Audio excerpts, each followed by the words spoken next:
पूर्वी दिल्ली की सफाई व्यवस्था बेहद खराब। सीसीएन रिपोर्टरों ने अलग अलग कॉलोनियों में जाकर लिया जायजा। पुलिस बूथ के पास ही लगा है कूड़े का ढेर। 1 महीने से नहीं उठाई गई है नाले से निकली गाद।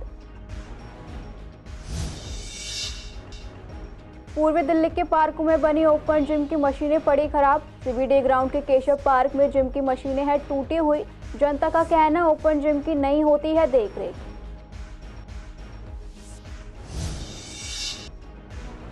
लक्ष्मीनगर में आग लगने से 65 साल के बुजुर्ग डॉक्टर की हुई मौत। आग लगने की वजह अभी तक नहीं हो पा रही साफ। पुलिस मामले की जांच में जुटी।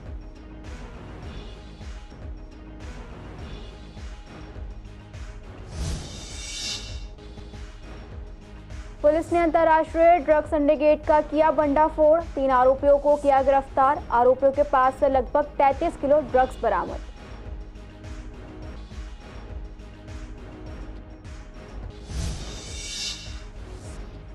जीटीबी अस्पताल और आदित्य मॉल में पुलिस का मॉक ड्रिल। आगामी त्योहारों को देखते हुए लिया गया सुरक्षा का जायजा।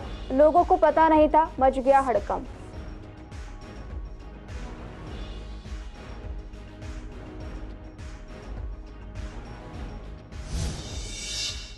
नमस्कार, आप देख रहे हैं सीसीएन लाइव। मैं हूं आपके साथ दुर्गा शर्मा। रुख करेंगे इस वक्त की अहम खबरों की ओर। दिल्ली सरकार सुंदर दिल्ली बनाने का दावा करती नजर आ रही है, लेकिन पूर्वी दिल्ली की हालत सरकार के सारे दावों पर पानी फेरती हुई नजर आ रही है। आज हम बात कर रहे हैं पूर्वी दिल्ली की चरमराई हुई सफाई व्यवस्था के बारे में। दरअसल सरकार के दावों की सच्चाई की पड़ताल करने के लिए सीसीएन संवाददाता पूर्वी दिल्ली के अलग अलग इलाकों सूरजमल विहार, शादरा, विश्वास नगर, नर्चना अपार्टमेंट, विवेक विहार, झिलमिल, कृष्णा नगर और गीता कॉलोनी आदि जगहों पर जाकर जायजा लिया। बता दें, सूरजमल विहार की स्थिति बेहद खराब नजर आई, जहां पर लोग खुद ही सफाई के लिए बाहर से लोगों को बुलाते हैं। ऐसा ही कुछ हाल शादरा का भी नजर आया, जहां पर एक दिन छोड़कर एक दिन सफाई की जाती है। वहीं विश्वास नगर, विवेक विहार और झिलमिल में कई अपार्टमेंट के सामने महीनों से नालों से निकाला गया गाद नहीं उठाया गया, जिसकी वजह से लोगों को काफी परेशानी हो रही है। वहीं महिला कॉलेज के पास बने पुलिस बूथ के पास ही कूड़े का ढेर लगा हुआ है, जिसे कई महीनों से उठाया नहीं गया है। बता दें, यहाँ से भी बुरा हाल कृष्णा नगर और गीता कॉलोनी का है, जहां पर एमसीडी के मेट्रो वेस्ट ने लोगों के लिए दीवारों पर 10,000 जुर्माने का पोस्टर लगाया है, जिसमें लिखा गया है कि दीवारों के आसपास कूड़ा डालने पर जुर्माना लगाया जाएगा। बावजूद इसके पोस्टर के पास ही कूड़े का ढेर लगा हुआ नजर आया। लोगों ने और कुछ क्या कहा, देखे रिपोर्ट में। टूटे हुए हैं, गंदगी ज़्यादा है।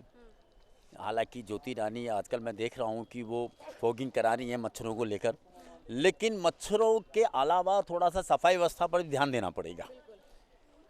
और ये रोज़मर्रा का काम है, लेकिन ये मेरे पीछे कूड़ा पड़ा हुआ है। अभी मैंने पूछा तो 1.5 महीना हो गया इसको पड़े हुए, निकले हुए। ये फुटपाथ लोगों के चलने के लिए, लेकिन इस पर कूड़े का ढेर लगा हुआ है। यहाँ तो ऐसा गंद मच गया दिल्ली के अंदर, जैसे राजनीतिक में पता चला था ना पूरे हिंदुस्तान को कि वाकई आम आदमी पार्टी वाकई एक गंद है, वैसे ही इन्होंने दिल्ली को पूरा गंद खाना बना दिया है।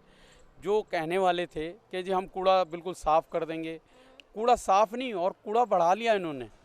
पहाड़ आप देख ही रहे हैं, दिल्ली को पूरा कूड़े का पहाड़ बना दिया है। और आपने अभी पूरा राउंड अगर दिखाएं टीवी पे कि नाले साफ़ करने कोई नहीं आता है, कूड़ा अगर पड़ा है तो पड़ा रहेगा। यानी कि हम घर से निकलते हैं, कूड़ा खुद हम झाड़ू लगा रहे हैं। एक तरफ हमारे देश के प्रधानमंत्री स्वच्छता अभियान चलाते हैं, लेकिन ये दारू तो बांट सकते हैं, लेकिन सफाई पर इनका कोई वो नहीं है। दूसरी बात ये है कि नगर निगम में भ्रष्टाचार इतना बढ़ गया है जब से ये आए कि वहाँ काम तो होता नहीं है। आम आदमी का काम है पहले सफाई हो जाए, तो उसके लिए ये चाहते हैं कि भाई सफाई हो। ये जैसे फुटपाथ है चलने के लिए, अभी दूसरे भाई कह रहे थे कि भाई हाँ, अन्य जगहों पर भी कॉलोनियों के अंदर है, लोग अपने आप अपने घरों के सामने खुद झाड़ू लगाते हैं। तो मैं देखती हूँ कि सफाई कर्मचारी अपना काम बड़ी ही शिद्दत के साथ और बड़ी मेहनत के साथ, डेडिकेशन के साथ डेली टाइमली करते हैं। और मैंने कभी ऐसा नहीं देखा कि रोड पे किसी दिन झाड़ू नहीं लग रही है। अपने सराउंडिंग की मैं बात कर रही हूँ। देखो जी, सफाई की स्थिति ऐसी है कि अभी तो चारों तरफ गंदगी फैली हुई है, अच्छे से फैली हुई है। अभी 5-6 दिन पहले ही क्या हुआ, बैकलीन की हमारी सफाई हुई है शुरू। और ये जो गाड़ी आती है सफाई की एमसीडी की, वो क्या कहते हैं, तुम तो जी हफ्ते में 2 दिन या 3 दिन आएंगे, पर डे नहीं आएंगे। घरों में एक दिन कूड़ा पड़ा रहता है, घर में सभी के स्मेल मारने लगती है। तो स्थिति तो बिल्कुल कह सकते हैं कि अच्छी तो नहीं है। सफाई अभियान जरूर चल रहा है, ऐसा नहीं है कि सफाई अब नहीं हो रही है, सफाई अभियान चल रहा है। लेकिन जो दिल्ली सरकार का रवैया है ना, वो अच्छा नहीं है। मतलब कहते कुछ हैं, करते कुछ हैं। लेकिन हमारे एरिया में मोनिका पंत जो है, हमारी जो काउंसलर है, वो काफ़ी एक्टिव है। अभी हमारा कॉर्पोरेशन का ही पार्क था व्यू लोग में, कल बहुत अच्छी, पहली बार ऐसा देखा है मैंने, बहुत अच्छी सफाई की है। थोड़ा सा भी यदि मलबा निकलता है तो वो कहाँ डाला जाए, वो कहीं नहीं डाल पाते। और रिक्शे वाले को कहते हैं, किसी दूसरे को कहते हैं मैं घर का कूड़ा तो ले लूँगा, मलबा नहीं लूँगा। मलबा कहाँ फेंके वो? यदि वो 10 किलो भी है ना, उसके लिए भी 100-200 रुपया किसी को देकर उठाना पड़ता है। और ये इसका दिल्ली गवर्नमेंट का तो ये झूठों का बादशाह है केजरीवाल। हमारी जो बैकलाइन है अभी भी गंदी है, और जो एमसीडी के कर्मचारी आते हैं काम करने के लिए वो भी ना के बराबर ही आते हैं। आजकल त्योहारों का सीज़न चल रहा है और मेन जो हमारे पर्व है दिवाली पास में ही आ रही है। लोग साफ़ सफाई में निकल रहे हैं, घर का कूड़ा वगैरह है वो क्या करते हैं, उठा के बैक लाइन में डालते हैं। और उस बैक लाइन से कूड़े को उठाने के लिए जो लेने आने वाला आता है अपने मनमानी के पैसे मांगता है। मेरा इलाका तो छोड़ो, पूरी दिल्ली ही कूड़े से तराई है। और पॉल्यूशन हो, कूड़ा हो, वो जो ठेका गंदगी का अगर ले रखा है तो वो केजरीवाल सरकार ने ले रखा है। जो ये कहते थे गाजीपुर में हम लैंडफिल सुधार रहे हैं, तो वहाँ का कूड़ा भी मेरे को लग रहा है ये एरिया में फिलवाने लग गए हैं। नहीं, बिल्कुल भी सफाई नहीं हो रही है और बीमारियाँ हो रही है, और इसलिए सरकार को कुछ सोचना चाहिए। कोई सफाई नहीं हो रही, बिल्कुल ज़ीरो सफाई है। शादरा इलाका है ये, और यहाँ पे सफाई कुछ नहीं है। त्यौहार भी आ रहे हैं और सफाई का कोई नामो निशान नहीं है। दूर दूर तक बीमारियाँ भी बढ़ रही हैं। ये यहाँ इकट्ठा कर देते हैं और 15-15 दिन बाद ये इकट्ठा रहता है। उसको फिर पैसे दे के किसी चौकीदार से, या जो घरों में जो पैसे लेके, जो कूड़ा पूरी दिल्ली में जो पॉश कॉलोनियों में क्या है कि कूड़े वाले जो है ठेलियों में आते हैं और वो कूड़ा घर घर से लेके जाते हैं, और वो पैसे दे के फिर महीने में लगभग कितने पैसे लेते होंगे सर? वो तो हर महीने जो लेते हैं 100-200 रुपये महीना, 500 रुपये महीना वो लेते ही हैं, सबको पता है। मगर उन्हीं लोगों से ये जो बाहर का जो गली का कूड़ा है वो भी उन्हीं से उठवाते हैं 15 दिन, जब ये 15-20 दिन का 15 दिन का कूड़ा है। नहीं, कूड़े की समस्या यहाँ पे हमेशा बनी रहती है। यहाँ पे तो ये तो पॉश कॉलोनी की बात है। आप जो सीमापुरी, नंदनगरी और वहाँ चले जाओ तो, और या ऐसी जगहों पे तो वहाँ तो आप वहाँ खड़े नहीं हो सकते। ये हालत है दिल्ली में, और बड़ी शर्म की बात है। तो सफाई तो पूरी है भाई साहब। आप एक बात बताओ, सुबह जो है अगर झाड़ू वाड़ू सुबह ही लगती है, पूरे दिन तो झाड़ू लगेगी नहीं। जो काम सुबह होता है दोपहर तक, शाम तक होते होते तो भाई साहब देखो कूड़ा तो आएगा ही सड़कों पे। पर थोड़ा बहुत लोगों को भी समझना चाहिए कि सड़कों पे कूड़ा नहीं फेंकना चाहिए। अगर आपने मान लो कूड़े वाली गाड़ी आई है उसमें डाल दिया और आप उसको जो है दोबारा सड़कों पे फेंको तो कूड़ा तो नज़र आएगा ही। यहाँ तो नहीं है सफाई, अब क्या कर सकते हैं इसके लिए। तो ये चीज़ तो ऊपर वाले कहेंगे। बहुत ज़्यादा गंदगी है, बदबू बहुत ज़्यादा है, यानी बिल्कुल माहौल यहाँ का बिल्कुल ख़राब है। सफाई के नाम पे तो भैया सफाई बिल्कुल है ही नहीं। इतनी स्मेल आती है, निकलते बढ़ते कस्टमर भी यहाँ पे मुंह पे हाथ रखता है यहाँ पर। लेकिन लिखा गया 10,000 का जुर्माना है, ऐसे लगता है नहीं, कुछ नहीं होता भैया, लिखा हुआ बिगाड़ में कोई सख्ती नहीं यहाँ पे। इलाके में सारी नालियों में जहाँ तहाँ कूड़ा भरा होने के कारण निकासी रुक रही है। कचरा प्रबंधक से बेहतर उपाय न होने की वजह से जगतपुरी की इलाके की नालियाँ भरी हुई हैं और कूड़े के जगह जगह ढेर लगे हुए हैं। इन नालियों की जहाँ तहाँ भरे होने के कारण पानी का निकास रुक गया है, जिसकी वजह से गंदा पानी सड़कों पर आ गया है। और उस सफाई ना होने के कारण, जगह जगह कूड़े के ढेर होने के कारण मक्खी और मच्छरों का ढेर होता जा रहा है। आपको पता है कि आजकल कितनी बीमारियां फैल रही हैं। डेंगू मच्छर सबसे ज़्यादा परेशान कर रहे हैं। नालियां इतनी भरी हुई हैं, कूड़े के ढेर इतने बढ़ते जा रहे हैं, पर प्रबंधकों को ध्यान नहीं जा रहा है।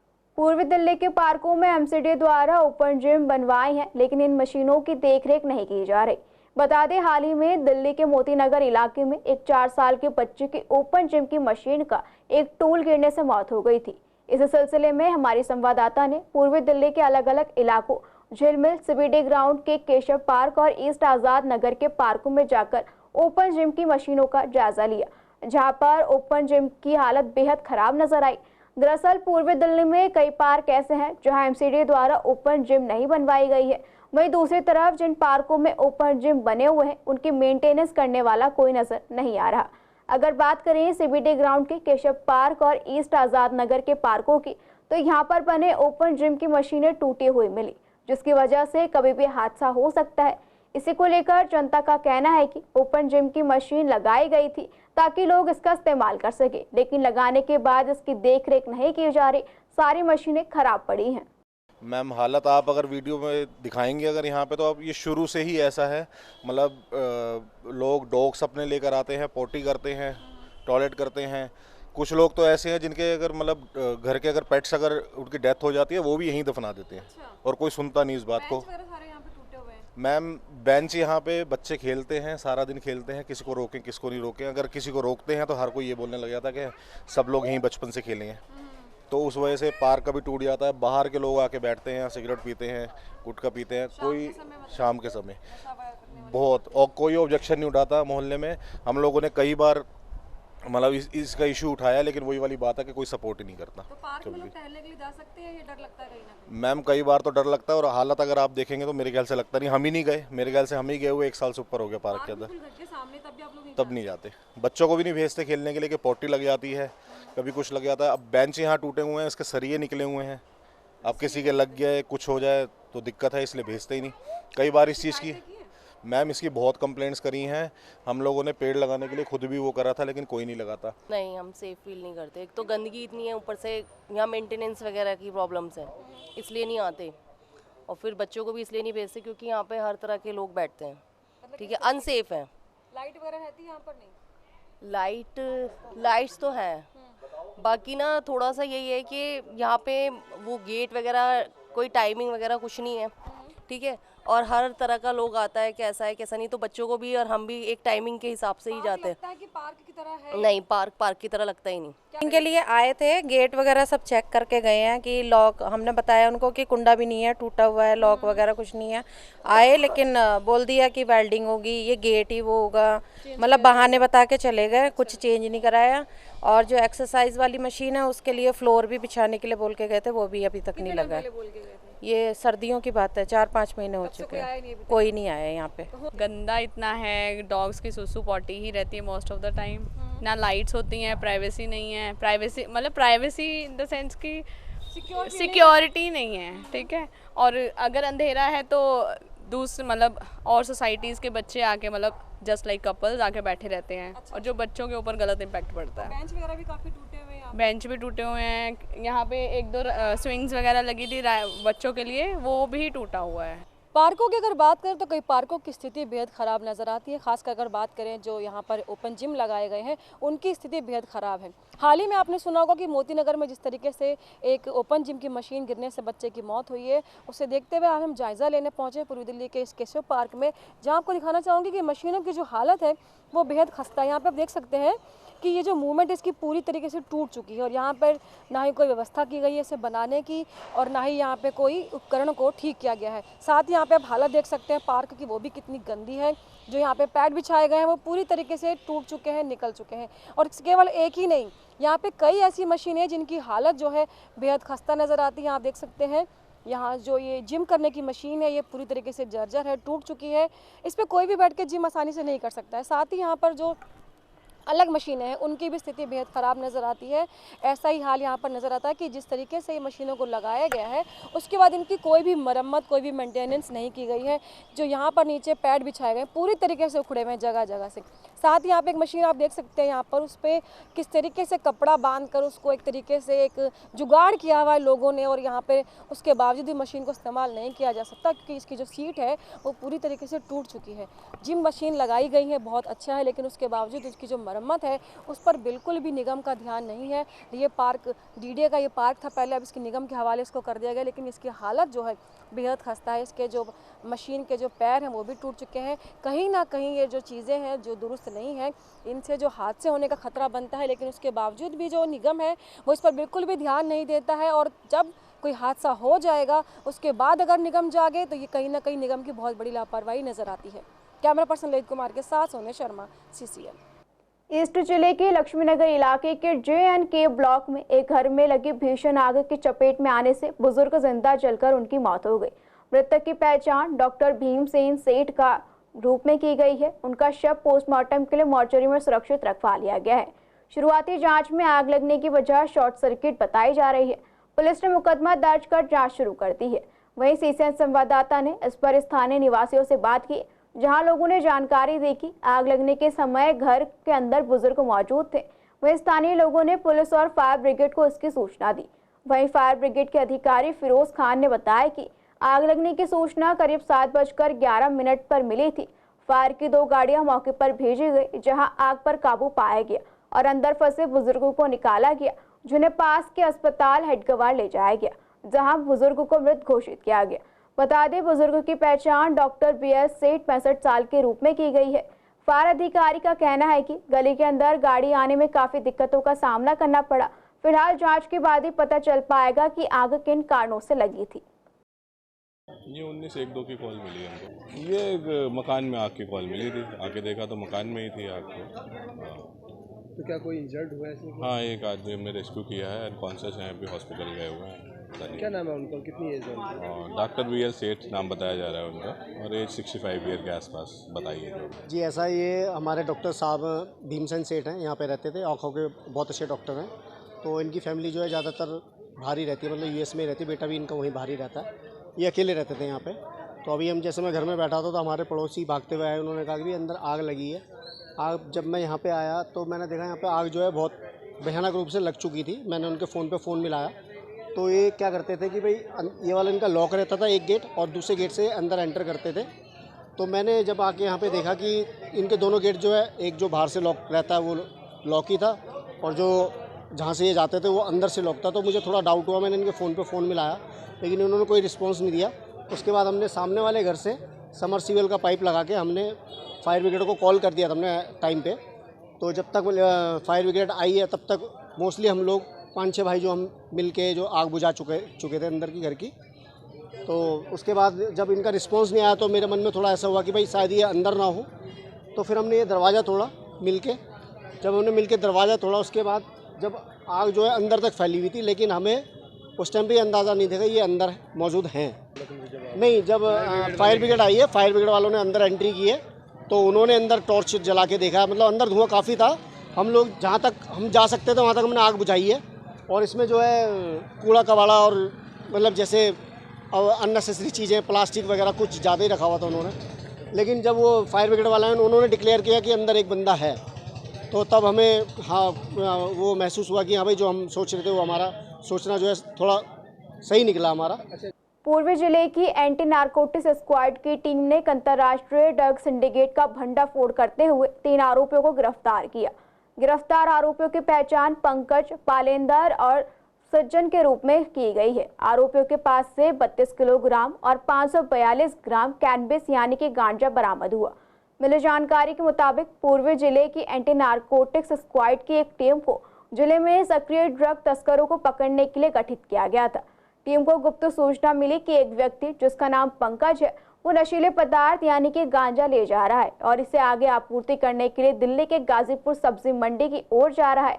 सूचना पर कार्रवाई करते हुए ANS टीम ने भोवापुर गांव के सामने गाजीपुर गांव की ओर दिल्ली में जाल बिछाया और आरोपी को धर दबोच लिया, जिसके बाद पुलिस ने मामला दर्ज कर जांच शुरू की। जांच के दौरान आरोपी पंकज ने खुलासा किया कि उसने ये नशीला पदार्थ पालेंदर नाम के एक व्यक्ति से लिया था, जो कि नेपाल का रहने वाला है, जो कि नेपाल बिहार के रास्ते नशीले पदार्थ की आपूर्ति करता है। जिसके बाद पुलिस ने तकनीकी विश्लेषण के आधार पर ड्रग पेडलर को गिरफ्तार कर लिया, जिसके बाद टीम ने नेपाल बिहार सीमा में कई छापे मारे, जिसके बाद सप्लायर पालेंदर को भी गिरफ्तार कर लिया गया। फिलहाल पुलिस मामले में आगे की जांच कर रही है। गीता कॉलोनी की पुलिस टीम ने 2 ऑटो लिफ्टर्स को गिरफ्तार किया। आरोपियों की पहचान श्रीपाल और मोहन के रूप में की गई है। आरोपियों के पास से चोरी की 4 मोटरसाइकिल बरामद की गई। बता दें कि आरोपियों की गिरफ्तारी से चोरी के 4 मामले पर सुलझा लिए गए हैं। मिली जानकारी के मुताबिक थाना गीता कॉलोनी में एक मोटरसाइकिल चोरी होने की सूचना मिली थी। अपराधियों को पकड़ने के लिए एक टीम का गठन किया गया। टीम ने CCTV फुटेज और गुप्त सूचना के आधार पर आरोपियों को गिरफ्तार कर लिया। जांच करने पर आरोपियों के पास से मिली बाइक चोरी की पाई गई। पूछताछ के दौरान आरोपी श्रीपाल ने खुलासा किया कि करीब 5 दिन पहले उसने थाना कृष्णा नगर के इलाके से एक मोटरसाइकिल चोरी की थी और करीब 1 महीने पहले उसने लक्ष्मी नगर के इलाके से 2 मोटरसाइकिल चोरी की थी, जिसके बाद आरोपी की निशानदेही पर बाकी 3 मोटरसाइकिल भी बरामद कर ली गई। दिल्ली पुलिस ने बुधवार के दिन जीटीबी अस्पताल और आदित्य मॉल की पार्किंग में मॉक ड्रिल की। ये मॉक ड्रिल त्योहार के सीजन और सुरक्षा को देखते हुए की गई। आपको बता दें, जब मॉक ड्रिल की गई तो जनता को इस बारे में कोई जानकारी नहीं थी। जब लोगों ने आदित्य मॉल में एक लावारिस बैग पड़ा हुआ देखा तो इसकी सूचना पुलिस को दी। सूचना मिलते ही तमाम पुलिस अधिकारी और डॉग स्क्वाड और बम स्क्वाड की टीम मौके पर पहुंची। मौके पर पहुंची टीम ने बैग की जांच की, जिसमें कुछ दस्तावेज और टिफिन बॉक्स निकला। सामान की जांच करने पर पता चला कि किसी व्यक्ति का बैग यहां पर छूट गया है। इसी प्रकार की एक और मॉक ड्रिल जीटीबी अस्पताल में भी की गई, जहां पर की प्राकृतिक आपदा भूकंप के बारे में सुनकर हड़कंप का माहौल बन गया। जहां एनडीआरएफ टीम ने पहुंचकर अस्पताल के बेसमेंट में फंसे लोगों को सुरक्षित निकाला। सूचना मिलने पर दमकल विभाग, एम्बुलेंस की गाड़ियां और पुलिस भी मौके पर पहुंची। बता दें, ये देखकर लोग थोड़ा दहशत में आ गए थे। मॉक ड्रिल के पूरे होने पर पुलिस ने सभी को मॉक ड्रिल के बारे में जानकारी दी। साथ ही ये भी बताया कि मॉक ड्रिल आने वाले त्योहारों को देखते हुए की गई है, जिसका उद्देश्य लोगों को आपातकालीन स्थिति और आपदा में किस प्रकार की स्थिति को संभालना है, ये बताया गया। सुरक्षा के इंतजामों को परखने के साथ साथ विभागों की सतर्कता और मौके पर पहुंचने के समय की जानकारी लेना है, ताकि टीम के अंदर कोई कमियां नजर आती है तो उसको दुरुस्त किया जा सके। आज का मॉक ड्रिल का उद्देश्य था कि विभिन्न एजेंसियों के बीच जो एक कोऑर्डिनेशन क्रिएट कर सके। दूसरा, ये मॉक ड्रिल जो था वो अर्थ के एक सिनेरियो पे डिपेंड था। तो अर्थक्वेक में ये माना गया कि एक अर्थक्वेक आया है, जिसके कारण जीटीबी नगर का ये जीटीबी हॉस्पिटल जो है, इसकी बिल्डिंग क्रैक हो गई, उसमें लगभग 8 से 10 विक्टिम फंसे हुए हैं। तो इसके कारण हुआ कि सब विभिन्न एजेंसियां, जो इस मॉक ड्रिल का उद्देश्य था कि विभिन्न एजेंसियां कोऑर्डिनेशन करें, अपनी रिस्पांस टाइम को चेक करें, साथ ही विभिन्न एजेंसियों के जो काम करने का तरीका, अगर कोई गैप उनके बीच में है तो उसको फील कर सकें, साथ साथ अपनी प्रिपेयर्डनेस चेक कर सकें। और इस मॉक एक्सरसाइज से हम निश्चित रूप से विभिन्न एजेंसियों को लाभ होगा, साथ साथ डिस्ट्रिक्ट एडमिनिस्ट्रेशन को लाभ होगा, ताकि अगर कभी भविष्य में ऐसी परिस्थिति, भगवान न करे ना बने, लेकिन अगर ऐसी परिस्थिति होती है तो वो उसको अच्छे तरह से टैकल कर पाएंगे। यहाँ पर से देखे वहाँ से लहास उतारे और कितना लहास उससे निकाले, इसे दे करके कुल मतलब रात मिल पाएगा। हाँ बच जाएगा। इतना टीम आएगा तो बच जाएगा। हाँ टीम, इतना टीम, लेकिन इतना जुगाड़ होगा तो कि आपदा के समय में किस प्रकार से हम अपने दूसरे अस्पताल को जो है यहाँ से कैजुअल्टियाँ या इंजरी वाले जो भी है उनको कैसे जो है ले जाएंगे।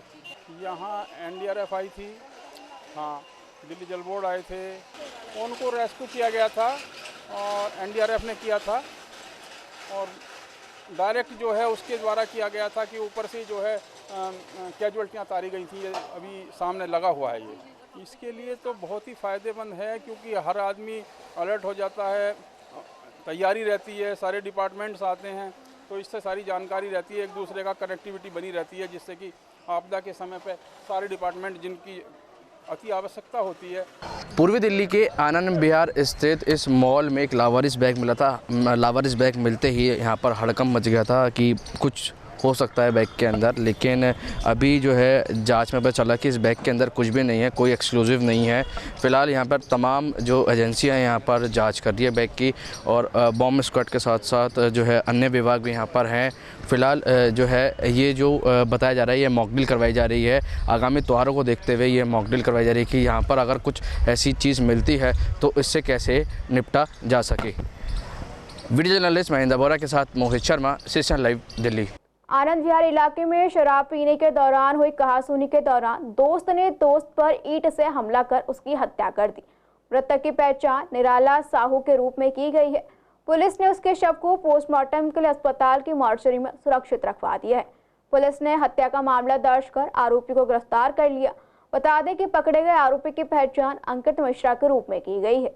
पूछताछ के दौरान आरोपी ने जानकारी दी कि वो और निराला दोनों रविवार को दोनों एक साथ बैठकर शराब पी रहे थे। देर रात करीब 2 बजे के आसपास अंकित को और शराब पीने का मन हुआ तो वह शराब की तलाश में इधर उधर भटकने लगा। एक जगह उन्हें शराब मिल गई। इसी दौरान दोनों के बीच किसी बात को लेकर झगड़ा हुआ। झगड़े के दौरान निराला पर ईंट से हमला कर उसकी हत्या कर दी गई। पुलिस आरोपी से पूछताछ कर मामले में आगे की छानबीन कर रही है। डीसीपी प्रशांत गौतम ने जानकारी दी कि सोमवार सुबह करीब 9 बजे आनंद विहार थाना पुलिस को एक युवक का शव खून से लथपथ पड़ा होने की सूचना मिली। सूचना मिलते ही पुलिस टीम मौके पर पहुंची। पुलिस की युवक खून से लथपथ शव मिला। पुलिस उसे लेकर अस्पताल ले गई, जहां डॉक्टरों ने उसे मृत घोषित कर दिया। हत्या का मामला दर्ज कर पुलिस जांच में जुट गई। आरोपी को पकड़ने के लिए एसएचओ मनीष कुमार के नेतृत्व में इंस्पेक्टर मनीष कुमार के अलावा अन्य पुलिस कर्मियों की टीम बनाई गई। टीम ने वारदात स्थल के आसपास लगे सीसीटीवी कैमरों की फुटेज खंगाली तो पुलिस ने आरोपी की पहचान की। टीम ने गुप्त सूचना के बाद आरोपी को दबोच लिया। पुलिस अधिकारी ने बताया कि जांच में पता चला कि आरोपी अंकित मिश्रा पर मोबाइल चोरी के 6 मामले पहले से दर्ज हैं। ये हम लोगों के संज्ञान में कल हमको 9 बजे इस बारे में पता चला। मर्डर एक रात पहले का ही था। 9 बजे हम लोगों को ये सूचना मिली कि जागृति एनक्लेव ड्रेन के सामने एक बॉडी पड़ी हुई है।